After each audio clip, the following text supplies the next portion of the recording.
What is happening, YouTube? Cowboy here, and welcome back to another Heroes of the Storm guide. And today we are taking a look at Samuro the Blade Master. So this is one of my all-time favorite Warcraft heroes. Back when I used to play Warcraft 3, the Blade Master was actually my favorite hero to get when you started summoning your heroes. And I'm talking about like the original RTS game, not the Dota custom map. Even in the Dota custom map, I loved playing as Juggernaut, the Dota version of Samuro. He is a very powerful melee assassin. He has insane damage potential. I mean, right now, just looking at the in-game stats, I believe his win rate is something around 70%. So I will say expect nerfs to come. Even then, though, he is still amazing. He has great gank potential. He's basically impossible to kill when played correctly. He's very hard to pin down, and he's a lot of fun to play too. But he's not without his faults. The two big glaring things with Samuro, which I think a lot of people, as he is out in the game longer, will begin to counteract these, is first and foremost, with the exception of Bladestorm, all of his damage is auto-attack damage. So characters that can counter that, stuff like Zul with the attack speed slow, Muradin with the attack speed slow, you can really put a hamper on the amount of damage potential he can do when you counter him correctly. In addition to that, because he is a character based around misdirection and using your illusions, stuff like Tassadar, which has a reveal, can show you what's the illusion and what's the real Samuro, allowing the enemy team to lock him down and destroy him very quickly. But even then, he's still a very fun hero to play, and when done correctly, he can be extremely devastating. So, to get things started, we're going to go into what the talent build should be. We're going to go briefly over the abilities and kind of the finesse behind them. And then following that, we're going to wrap things up, going in-depth into each of the talents. And then, of course, we will have a match with them in a separate video. So, to get things started, we're going to go through the talent build I use the majority of the time. And that's going to be Way of the Blade, Deflection, or Mirage, largely depending on what you're up against. Burning Blade, Bladestorm, Sakuchi, Harsh Winds, and then to wrap things up, we have Windstrider. Now to go into our abilities real fast, the first one we have is Mirror Image. We're just going to create two images. They're going to deal 30% of your damage. They have half of your health. And as you can see, they'll just chase and attack stuff with you. That said, the AI on them isn't the brightest. Without the Illusion Master heroic choice, they'll just kind of blindly push. But they do add some wave clear potential. You know, it's nice to have the illusions get in there and start attacking stuff for you. On top of that, you can basically just, put them in lane and then go back somewhere and Hearth. Now, when you Hearth, they will vanish, but even then, while they're in lane, they're sitting there, they're soaking XP, they're doing their thing while I'm getting ready to head back. You can see as soon as I Hearth, they vanished. On top of that, this can be used to misdirect certain abilities, but it has to be timed appropriately. One big example of this is take Zul and his Bone Prison. If Zul's Bone Prison is on you, but it hasn't popped yet, how it has that 1.5 second delay. If I was to mirror image before it's prisoned, boom, I'm going to get Bone Prison right here. However, if I let him hit me with Bone Prison, and then I wait until the prison actually goes around Samuro, and then I use mirror image, I can shift and let one of the mirror images take that Bone Prison. So there is some finesse into how you want to use this, keep that in mind, but it's a fantastic ability. I mean, especially in the heat of combat. With the build I like to initiate with Windwalk.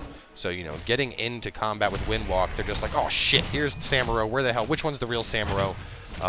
One thing you can kind of do is you can see the illusions, very simple, right there, they stop chasing Thrall, they're going to start attacking enemies, so a good player will be able to spot, but in the fray, you don't really know who's what, especially if there's no minions around, the illusions will just kind of attack whatever they see, so it will take some practice for even a good player to be able to look and instantly know which one is the Samuro. And on top of that, if they do have Illusion Master, they can manually swap places with an illusion, making him even more shifty.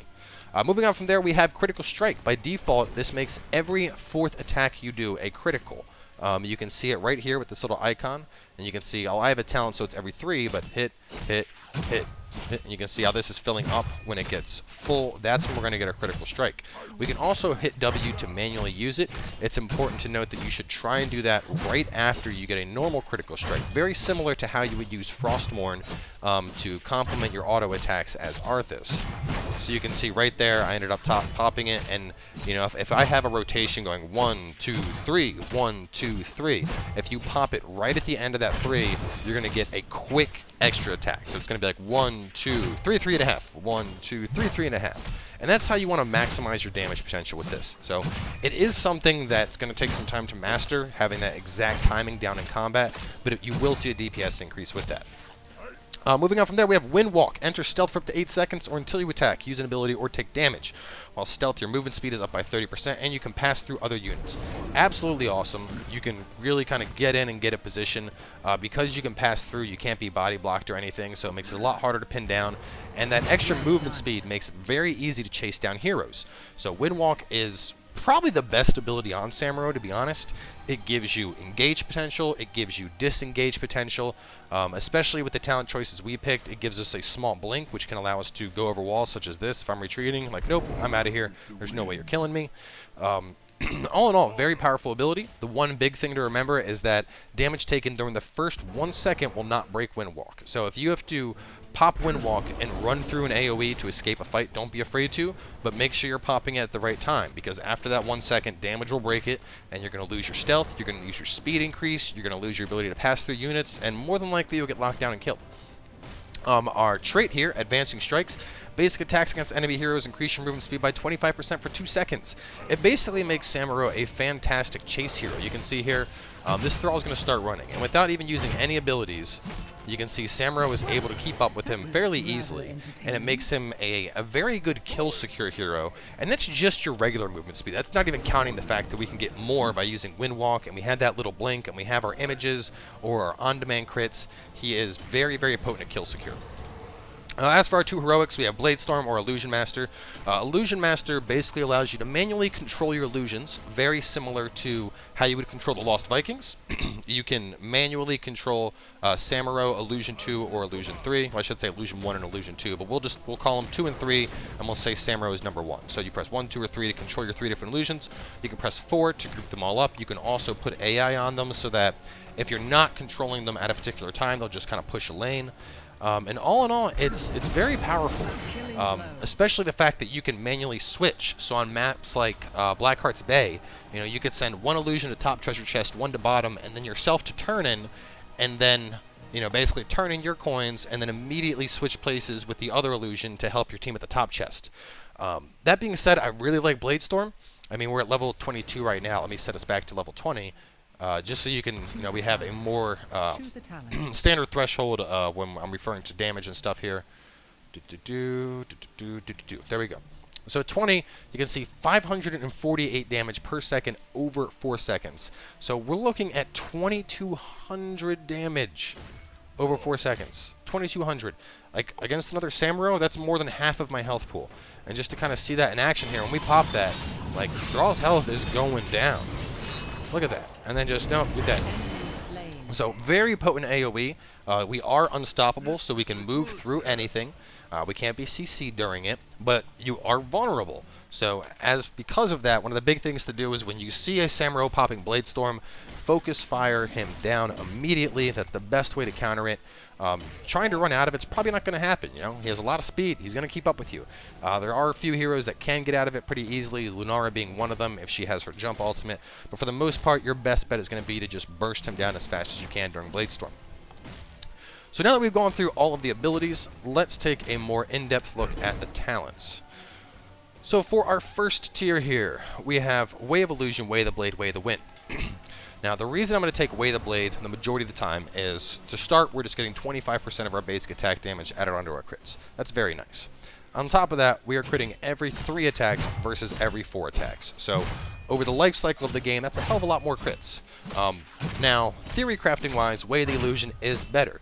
Giving us an extra 40 basic attack damage will also apply to our crits, since our critical strikes are going to be based on 50% increased damage based on what our basic attack damage is. So that extra 40 basic attack will end up outperforming Way of the Blade, but Way of the Illusion is very, very tricky to build up. especially if you don't have Illusion Master. Like, until you have Illusion Master, chances are you don't have a chance of completing that quest. So the earliest you're going to complete that quest is probably going to be level 10, level 11. Like, just to kind of showcase it here, if I pop my illusions right here on Thrall, you can see they're not even hitting them. They're just hitting the enemies around. So you really do need to have Illusion Master to even get that quest done. And even then, because your illusions don't have the same level of mobility as you do, unless you kind of just manage to pinch somebody into a corner and let your illusions wail on them for a bit, it's going to take a while to get that quest done. And even then, it's going to be every 4 attacks because you don't have Way of the Blade. So getting that quest done, while it is a great quest when it's finished, it is very difficult, which is why I would suggest going for Way of the Blade, because this is going to be active the entire game.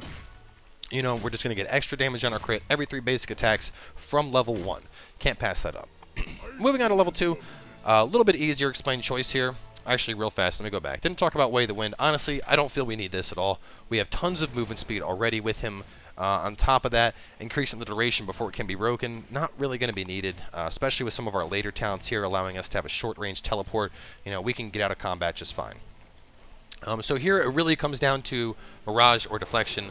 Obviously against auto attack heroes, 25% reduced damage from basic attacks while your advancing strikes is up is pretty nice.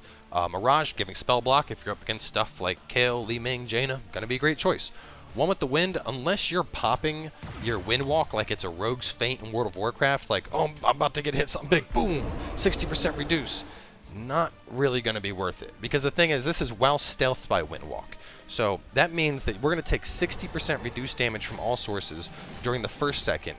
Or if we had taken this, then by for the first 3.5, or no, for the first 2.5 seconds, because it's not increased by 2.5, it's increased to 2.5. So all in all, not worth it. Deflection and Mirage, depending on what you're up against. So here we go. Burning Blade, Phantom Pain, Crushing Blows. Now this is kind of the the big argument here. What's going to be better? And after, I was originally a big fan of Phantom Pain, and I actually ran the numbers a little bit ago.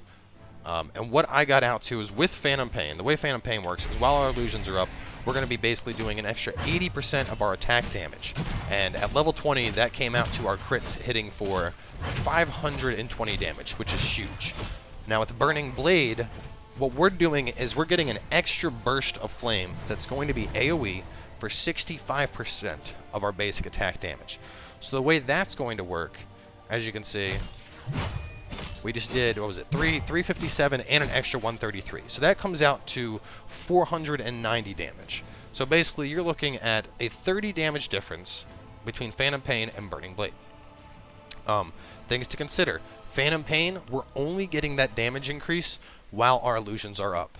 So while our illusions are up, they can last up to 16 seconds. So if we like to pop them here, and then we're going to run, and we're going to jump into combat, we're going to really see the benefit of that, because we're going to have that extra crit damage coming in. With that being said, we're not really using our illusions very well. You know, they're way down there. And, you know, it's just, we're not going to see that huge benefit of popping them in combat, because they're, like, honestly, the illusions only having 50% of your health, some good AoE, those illusions will go down fast. On top of that, if they go down, you know, we can't get them up for another 16 seconds. So unless we have Mirrored Steel to make sure they're constantly up, we're basically not going to see the full benefit of Phantom Pain. Burning Blade, on the other hand, it's such a small damage difference. And on top of that, the fact that it's 100% uptime, and our illusions also benefit from this. Like, look at how fast we're able to clear this wave from having that Burning Blade. Like, right now we're just tearing apart Thrall. But getting up on these guys, you can see the crits doing just that splash damage. So at the end of the day, if I had to pick one, I would go for Burning Blade, just because I know it's going to be 100% uptime. I know that damage is going to be there regardless of if my illusion is up or not. I mean, with Phantom Pain, if I lose a single illusion, if one illusion is down, Burning Blade becomes better. So because of that, I feel that Burning Blade is the safer choice to go with. Crushing Blow, no, just don't do it. 25% of your basic attack damage. What? Why? That's terrible. This is giving me 65% right here. This is giving me 40 or 80% depending on 1 or 2 images. Crushing Blow is garbage. Don't even consider it. On top of that, we'd have to basically go crit, and then pop our W, and then pop our W again. Just, no, not worth it. Moving on to our ultimates, Bladestorm or Illusion Master. Personally, I really like Bladestorm, just because of the fact that we get unstoppable, we can pass through anything, it does a ton of damage. At high levels of play, especially competitive play, I think we're going to see Illusion Master used a lot because it makes you basically invincible. You know, you're able to like start a fight, send one illusion running away, and then if shit gets hairy, you just hit R and teleport to your illusion and get out of combat. But Blade Storm is such a powerful ultimate. Like that's a lot of damage. That's very devastating, especially when you look at some of the ultimates of other assassins. Like that 2,000 plus damage over the duration of 4 seconds given, but in AoE, that is nuts. Like, I almost expect Blade Storm to get nerfed just because of how powerful it is. Moving on from there, we have Shukuchi, Kararimi, and Mirrored Steel. Now, all three of these can be good choices. Mirrored Steel, especially if you are going for Phantom Pain where you need that, or you are going for Way of the Illusion, you're going to want that just to make sure you always have your images up. It can be nice popping them in combat. I mean, 16-second cooldown, they last 16 seconds, but being able to pop that multiple times in combat can be very disorienting as an enemy player. Now, like I said, there is stuff like reveals, which will make your illusions kind of, you know, unnecessary and make them easy to kill. So that is something to keep in mind. But moving on from there, we have Kawaraimi. I don't even know if I'm saying that right. Basically, what that's going to do is if we're sitting here with our illusions and we're fighting and we pop a little illusion, a third illusion is going to go forward for us so we can escape. That's nice and all, and it's very much is more of an escape misdirection, but I feel that in terms of escape potential, Shukuchi is going to be way better, simply because, you know, we have a blink. We basically have a Li-Ming blink, and when we take the level 20 talent, it's on a 4-second cooldown, or a 6-second cooldown, excuse me. So look at that, just blink, like you're in trouble, blink over the wall. You need to catch up to an enemy that's running, blink after it. Like, that's nuts. On top of that, if you're trying to get out of combat, that's going to be really nice. Let's see if we can blink over this. Okay, we can't blink over that. That's a little bit too big. I bet we could blink past these trees, though. Like, Thrall thinks he's going to be safe. We're sitting there. Boom! We're on top of him. He didn't even see us coming. So, all in all, I really like the mobility that offers, especially if we get Windstrider. You know, just a 6-second... Look at that. Nope, you're not getting away, Thrall. Like, that's huge. That is huge. Anyway, moving down from there. Now, this is a talent tree where it's very much going to depend on the situation. Merciless Strikes with a team that has lots of CC. We're talking Arthas and Jaina for constant slows, ETC maybe for the constant stuns and the slows. Like, whatever the case is, you got a heavy CC team, Merciless Strikes can be absolutely brutal. Especially in something like Mosh Pit, you're just sitting there, critical strike, critical strike, critical strike, critical strike. That can be devastating. Press the attack sounds fantastic in theory. You know, while advancing strike is active, basic attacks increase your attack speed up to 60%. But the fact is, we need to get 4 attacks in. We need to hit somebody 4 times to get that 60% attack speed. And honestly, the majority of time, people are going to retreat. Like, let's say we're fighting him. 2, 3, 4. Now I'd be at 60%. So I'd really start tearing him apart. But the thing is, once he starts running, hit, hit, hit, hit. Like, once the enemy is moving, and I mean, any of you who actually like play this game a lot, especially at a competitive level, you know nobody's going to just stand still and let you just wail on them like that. So the fact is, while press the attack sounds great, it's not going to be as great as you think, because nobody's going to sit there and be like, hey, Samuro's hitting me a lot faster. Let me just sit here and let it happen. It just doesn't. Harsh Winds, on the other hand, it basically gives you a Samuro exclusive vulnerable, which can be very, very powerful, especially when used correctly. So right now, I got a crit built up. Watch this. We're gonna really show you what the vulnerable can do. Where's the Thrall at?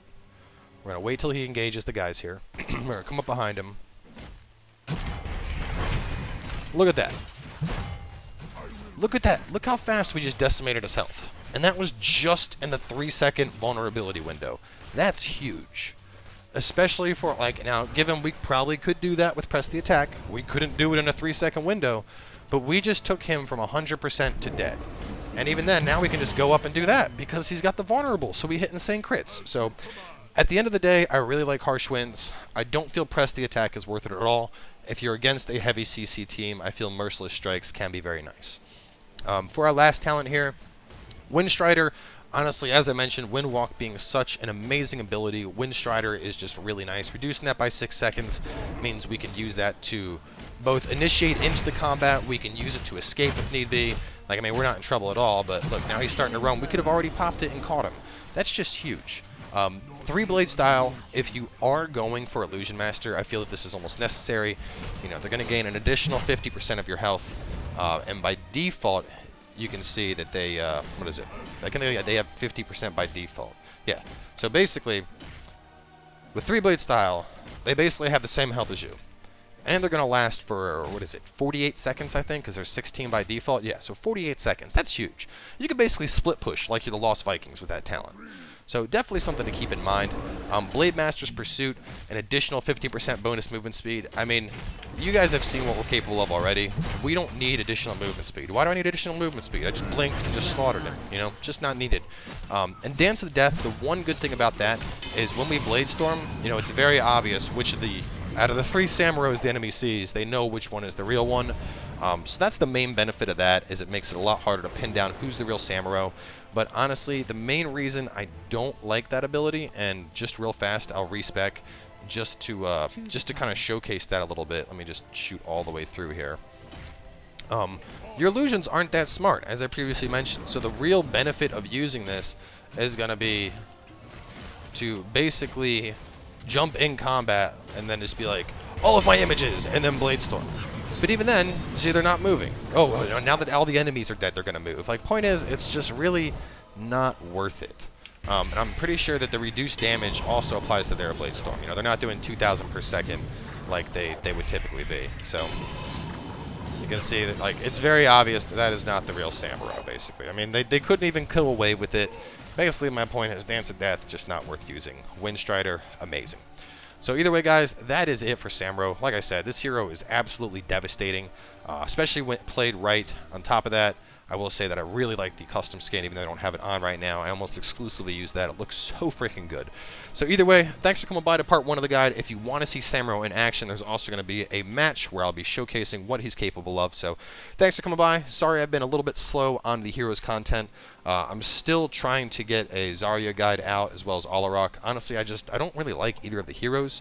I feel that Olarak is really underperforming, and I don't really like that Zarya needs a second tank to be effective. That really bothers me as just a player in general. I hate when you create a hero and it's like, you can be one of the best tanks in the game if there's another tank with you. So anyway, that's it for Samuro. Make sure to come on by to see the match as well, and we'll catch you guys then.